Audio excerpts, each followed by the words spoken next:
লাভায় গিয়ে কি করলাম, কোথায় ছিলাম, কিভাবে ঘুরলাম, সব কিছুই আজকে তোমাদের সাথে আমি শেয়ার করব।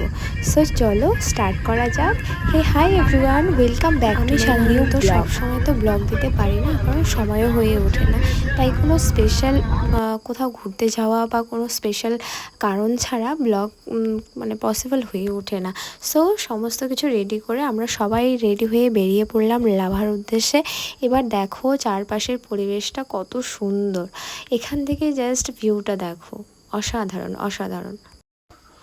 আমরা যেদিন গিয়েছিলাম 2 দিন 2 রকমের ওয়েদার ছিল। প্রথম দিন তো ভালোই রোদ ছিল, কিন্তু পরের দিন সমস্ত জায়গায় মেঘলা আকাশ, এক চিলটে রোদেরও দেখা পাইনি। সো এরপর তিনজনে মিলে একটু ফটো তুলে নিলাম।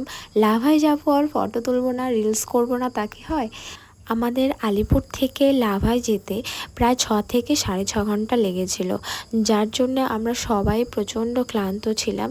সেজন্য সবাই ডাইরেক্ট আমরা হোমস্টেতে চলে যাই, সেখানে গিয়ে একটু রেস্ট করব।